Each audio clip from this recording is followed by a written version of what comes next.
I'm Rosemary, and welcome back to my channel. As you can see, today I'm actually filming in a completely new location. This is my brand new jam space. We just renovated our rec room, which wasn't being used. It was mostly just being used as storage. We had this propane stove behind us. It wasn't working.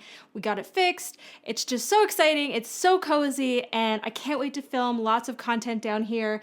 And maybe in another video, I'll give you a tour of the space and show you all of the different things that I have here that keep my resources right at my fingertips and make it just so cozy and perfect for a beautiful jam space and a great place to teach in and do these videos.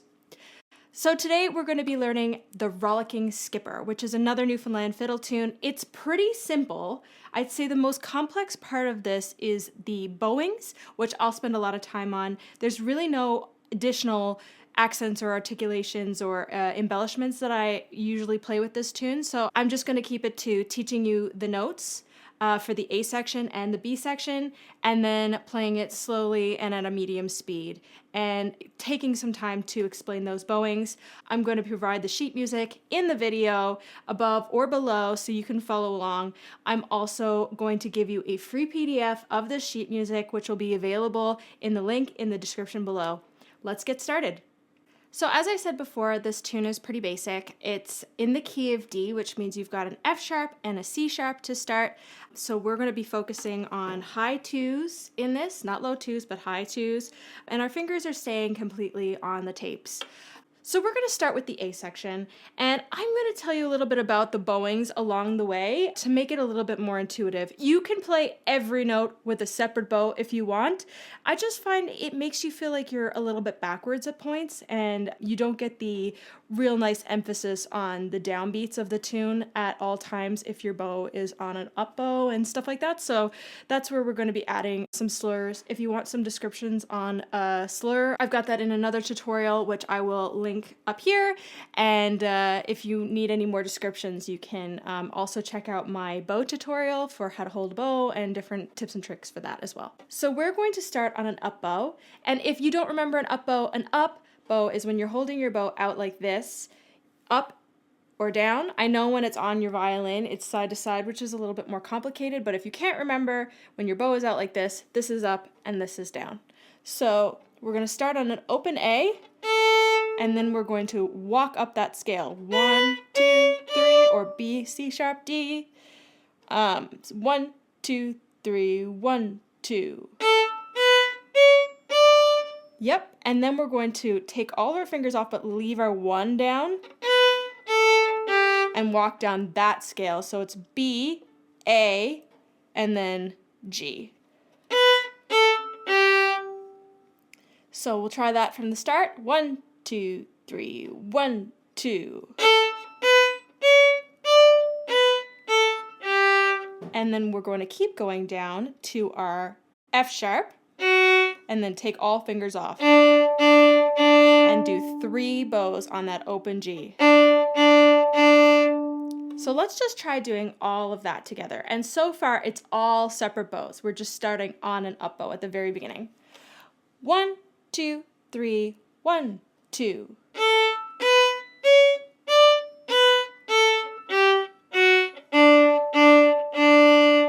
And then the next part is actually a pickup into the downbeat of the next bar. So you're not finished this bar yet, as you can see in the music here. So you're going to want to find a way to be back on a down bow at the start of the next beat, just so you get that really nice oomph to start the next beat. So what I often do is I actually slur the bow down into the next note. So it sounds like this.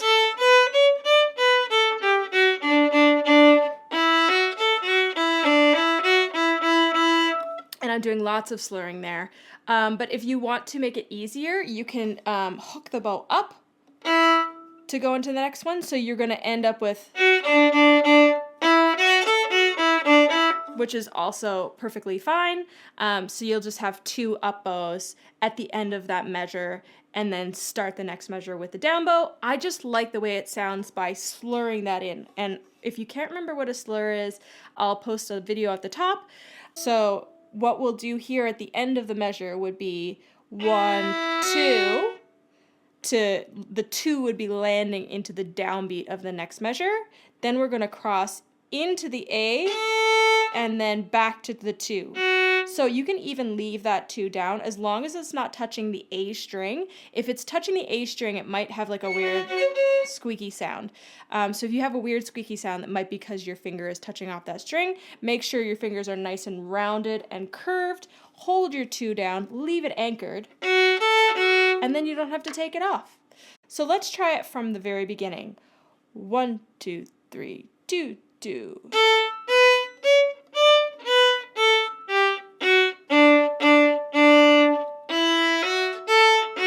Good. And now here you can continue to go separately, but I like to slur it in. I think it's easier when you're playing it really fast to have those slurs in. So it would be 1, 0, 1 on your D string. So it would be E, D, E, all on an up bow. And for those of you who are not used to slurring, you might want to take a couple of seconds to see how slow you need to move your bow in order to fit all of those notes in.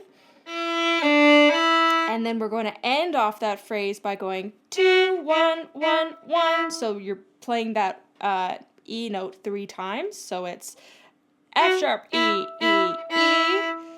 So just play that slurring into the downbeat of that measure. 1, 2, 3, 4, 5.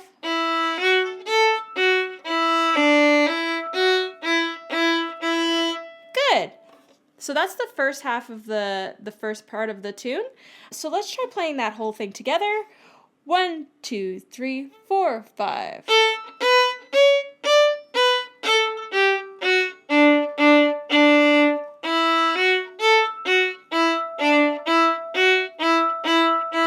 And I actually didn't slur any of that together that time. So yeah, you can choose which way you want to do it. When I play it fast, I usually do slur them together. And then the same thing goes here. You can do a pickup with your hooked up bow to go into the next part of the measure, or you can slur down into it, which is just another nice way to do it, and that's what I normally do. And it's the same thing as before.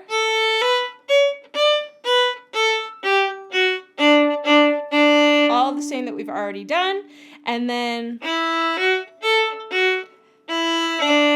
same as before, and the only thing that's different is the end, and you're just going to go F sharp, D, D, D, so 2, 0, 0, 0.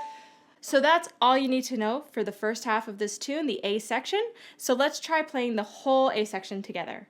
1, 2, 3, 4, 5.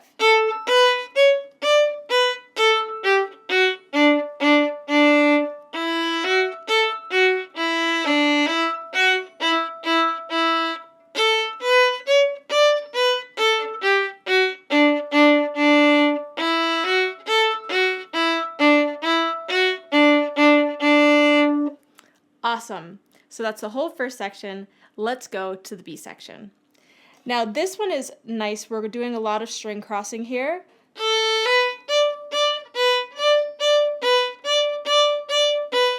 So that's all the beginning, and it's really repetitive. So we'll start with that down slur or your up hook, whatever you want to do, to make sure you land on a downbeat for that first measure.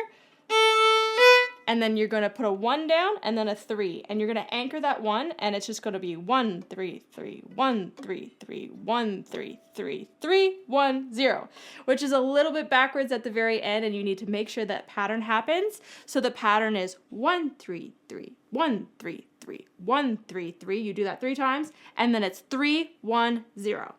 So let's try doing that together. 1, 2, 3, 4, 5.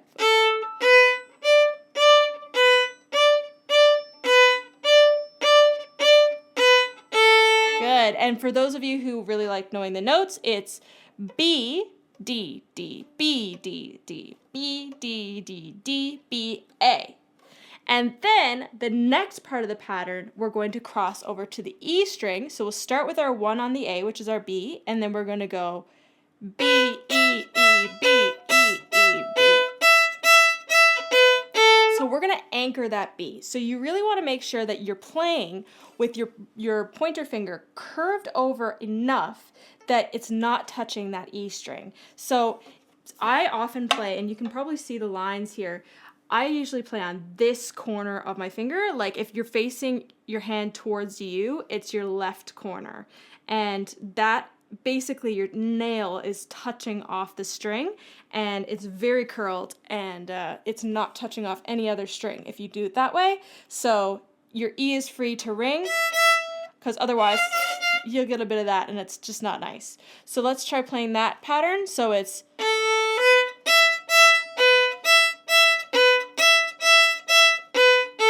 So we're playing that pattern 3 times, just the same as the first one. So you're starting with that down bow and you're going 1 3 3 1 3 3 1 3 3 3 times, and then 3 1 0. Then your second pattern is 1 E E 1 E E 1 E E E 1 0. So make sure that you're counting and you don't lose count, because otherwise you'll get all backwards and thrown off. So it sounds like this, right from the beginning of the B section. 1 2 3 4 5.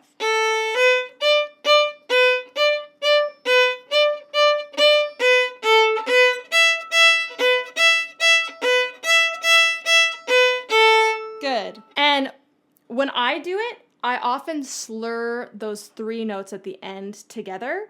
And when you do the pattern, it's 1 2 3 slur. 1 2 3 slur.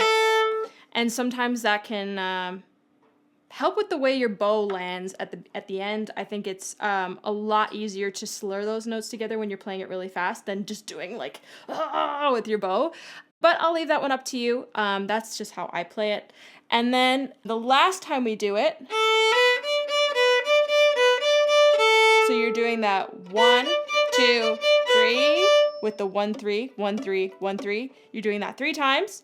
And then you're ending on the A string. You're holding that for 2/8 notes. And then you're going to the same way that you started the beginning of that tune. So that's the whole B section. Let's do that really slow together, just the B section. 1 2 3 4 5. Slur.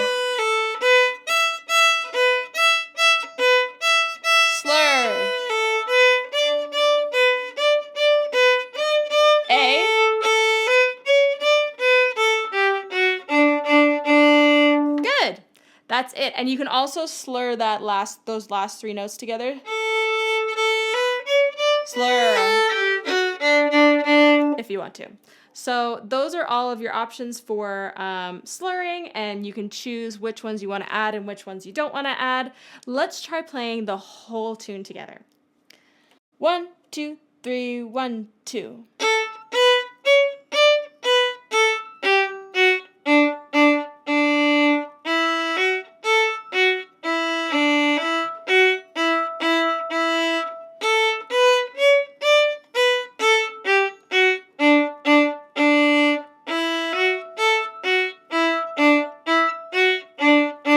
Again.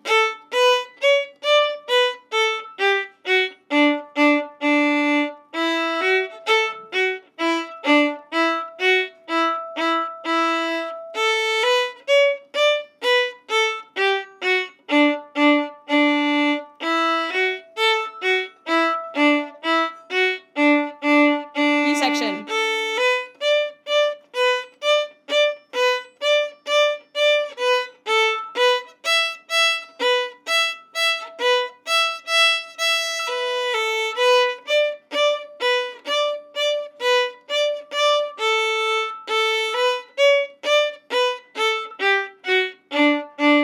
Again.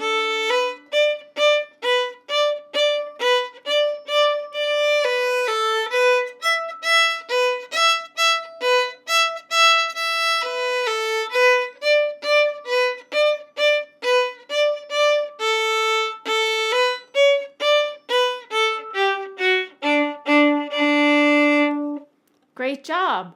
Let's try speeding it up a little bit now. 1 2 3 1 2.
Good job. So that's the whole tune. That's the whole tutorial. If you liked what you heard and you liked what you learned today, please feel free to like and subscribe this page. I will be posting tutorials every week. I think I'm going to be moving the tutorial posting date to Tuesdays instead of Mondays, just because as a musician you work a lot on the weekends, and it just gives me that one extra day to get this edited and posted. And then I'll be posting the odd tips and tricks posts on Fridays here and there, so you can keep track. And if you have any questions about anything and you want to learn more, or if you want me to do a certain video on a certain topic, please feel free to write that suggestion in the comments, and I will do my best to do that for you at some point. So thank you so much for tuning in. I'll see you next week. See you later.